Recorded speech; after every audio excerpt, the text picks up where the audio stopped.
Hello, you are listening to Cali Chats, a healthy living podcast with a goal of helping you find true happiness within your mind, body, and soul. I'm Jessie Cali, and it is time to get real.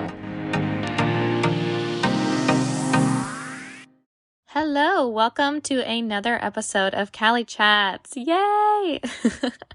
We are back. Okay, before we get started, I do want to give you guys a trigger warning on mental health and sexual assault because those topics do come up today as we are talking through accountability. So, without further ado, what is today's topic? I think I just said it.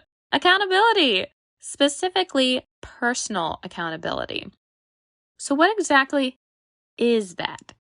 What do I mean by accountability? Well, according to Google, accountability is an obligation or willingness to accept responsibility for one's own actions. And to me, it's not only being responsible, but also choosing to recognize behaviors in yourself that either need some work or need to be dealt with in a more positive way. And then doing those positive things. That's what it means to me. Now listen, having personal accountability does not mean you need to be perfect, okay? Let's get that right. It doesn't mean you have to be the most organized or always doing the right thing. It also doesn't mean that you have to have it all figured out. I mean, who has everything figured out? Am I right?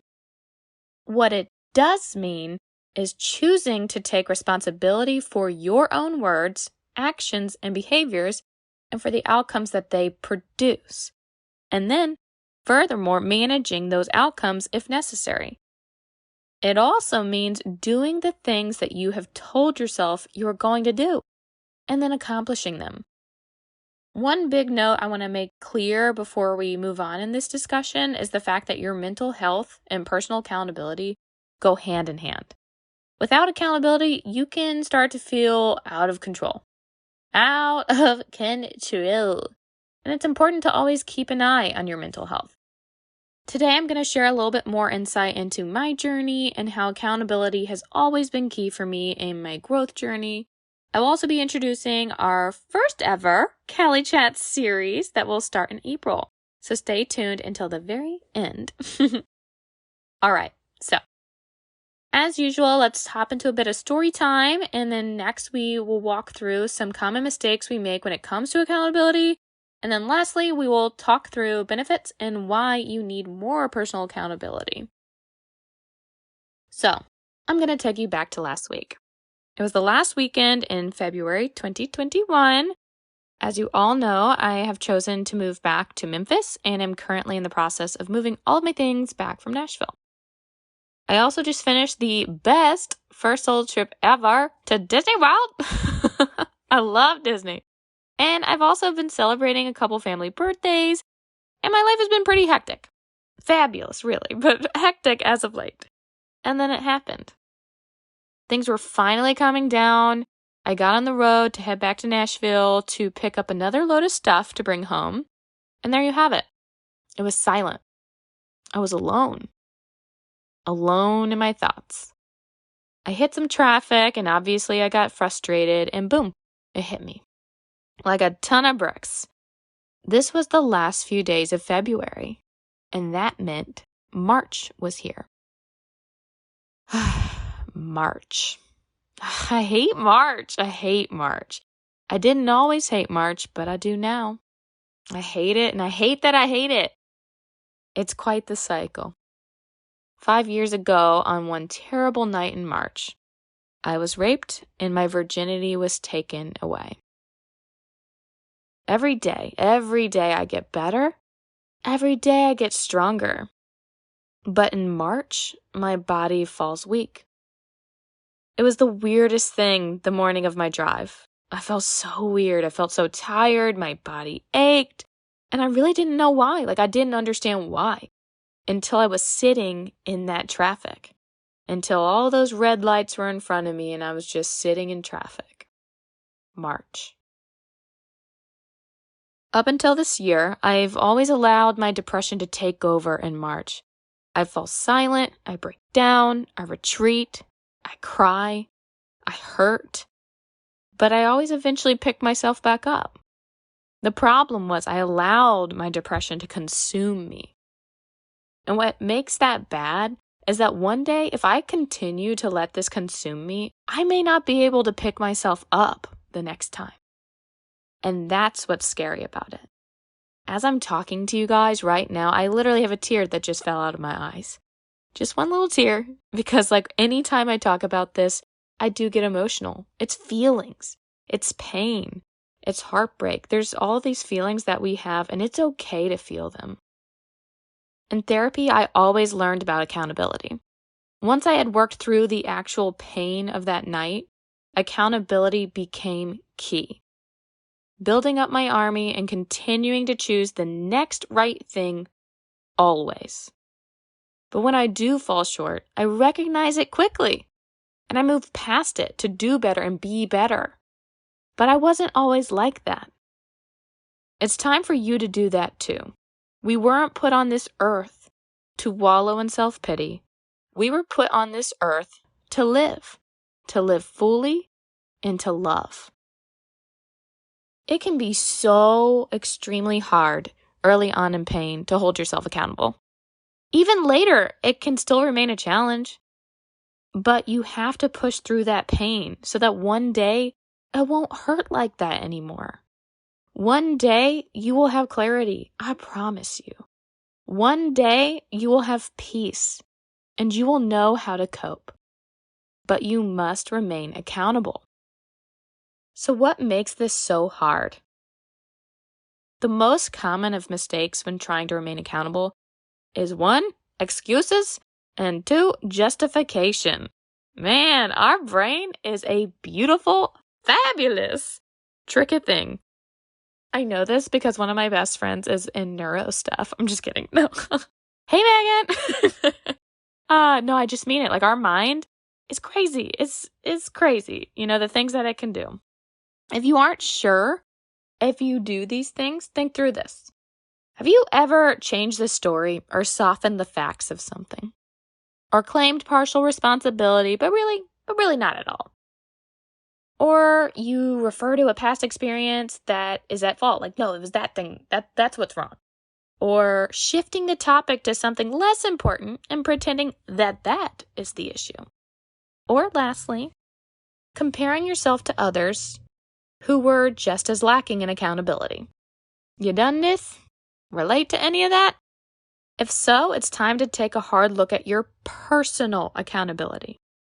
You can't control others, but you can control you. And then another common mistake is talking yourself out of things. Ugh. Have you ever had a really great idea or wanted to do something, but then you chicken out last minute? That's you holding yourself back. We can use our brain to create and rationalize literally anything. Any manner of stories, if we want to convince ourselves of something, we can do it. But if you are using your brain to not be accountable to things that you've committed to, you're only holding yourself back. And the last of the mistakes we are going to talk about is playing the victim. Listen, we've all been there. The whole poor me act, no one will ever understand what I'm going through, and that is simply not true. Playing the victim will always get you off the hook. Like right in that moment when you pull the card, yeah, it's going to get you off the hook. But that will not help you gain your power back. That will just feed the depression and toxic choices you make when avoiding to get help. As people, we are responsible for picking ourselves back up and making the best choice for us. No one else can change you. No one else can make those choices but you. Bad things do happen to good people, and that sucks. But you can't let that keep you down. You gotta rise above, and you gotta choose you. Choose joy. Be the best you that you can be. You'll start to feel a lot better when you stop making excuses, justifying, playing victim. When you stop doing those things, you will start to find personal accountability. And why? Why is this such a beautiful thing? Onward and upward to why personal accountability is such a beautiful thing. And not only is it necessary, but it's going to benefit you. I promise. And this is why. I got 3 points of why this will benefit you. One, your self-worth and self-love will rise. You always have an eye on you. You are always looking at you. Self-judgment and criticism is higher than pretty much anything else when it comes to yourself.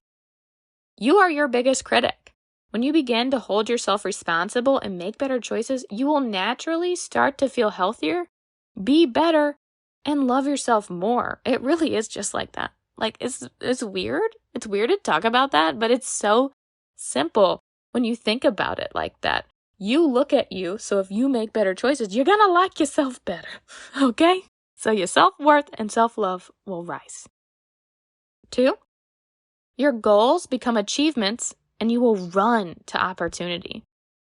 When you maintain positive life changes and make better choices, you'll continue to keep checking goals right off your list. You actually start to enjoy it too, which is like the best part about it. Like when you cross it off the list, you're like, yes, more goals. It will keep you motivated and it'll keep you making the next best move forward for yourself. You'll run at those opportunities and you will be the best version of you. And then 3, you will help others, relationships will improve, and trust will be increased. Personal accountability literally just starts to naturally benefit you like this. Ever since the start of sharing my story and experiences, I have had nothing but love, compassion, and support. I get the opportunity to not only help others with my story, but to continue to walk forward in my own personal journey. When you do the things you tell others you will do, you build trust, you improve relationships, and you ultimately feel so good and better. And things will start to fall back into place naturally. So now that we have all of that said, let's rewind back to the story and talk through it. I'm in the car, sitting in traffic, and it hits me. March is here. Old Jessie would have had a long cry, kept this to myself, wallowed in my darkness, and just fell into a funk. But I didn't want that this year. I didn't want this year to just be like every year since that night 5 years ago, where I allowed my power to be taken away from me. I didn't want that because that climb back up was so hard and painful every single time. So new Jessie turned on some music for the time being, breathed, and got myself to Nashville. I sat on my bed, I stared at the wall for a minute, grabbed my phone, because it was time to bring in my army. My army of people who forever have my back, support me, and hold me accountable. My personal accountability starts with sharing my feelings with those who love me. I texted some of my close friends, my mom, my sister. It was just a simple, I love you. I love that you're here for me always. And this month may be an extra hard one for me. And I can already feel the weight on my chest today. This is the month of my assault, and I need you all a little extra this month. It's really just as simple as that. Some of you are probably listening to this. Hello, all my army. It is so simple. You open your mouth, you speak your accountability into existence. I know that March sucks for me, so I alert the troops. All the people who would go to hell and back for me. So on the days when my personal accountability falls short and I have a dark, down day, they lift me back up and remind me how beautiful, powerful, and strong that I am. I define who I am. And so do you. March will not take me out this year. I have a whole army standing behind me. Build up your army. Speak out your feelings. Choose the next best thing. You will feel so much better when you do so. I promise. I know I've promised y'all a lot this episode, but I swear it. If you hold yourself accountable, if you build up your army, it will start to naturally just benefit you. And And speaking of promises, I know I owe you all the announcement of the first ever Cali Chats Series. So, without further ado, let's talk about it. April is recognized as the month for sexual assault awareness. I will have 4 episodes, one on each Tuesday as usual in April, that is dedicated to a different piece of my growth journey. We're going to dive into the meat of my story, a walkthrough of therapy, a look back at my personal growth, and much more. I will also be bringing in some different guests from my past who have either witnessed me during my journey or who are what I believe to be experts in the topics that we're going to discuss. So, very excited for that. I thought it was not only my duty to share more about my story during this month, but also to just get it out there to help others and hopefully be a light for those who are currently just wading through that darkness. And of course, please do not hesitate to reach out if you have anything to share. You can email me personally at calicreatesllc@gmail.com or reach out via DM on Instagram and Facebook at calicreatesllc. Thank you guys again. Thank you so much for listening to another episode of Cali Chats. You are beautiful. You are loved. And I will chat with you all next Tuesday. Bye. If you enjoyed this podcast, please like, rate, review, and subscribe on Spotify, Apple Podcasts, or pretty much anywhere you can listen to podcasts. For more from Cali Chats, visit calicreates.com, or you can check us out on Facebook, Instagram, and TikTok. Everything is linked in the podcast bio. Talk to y'all later. Bye.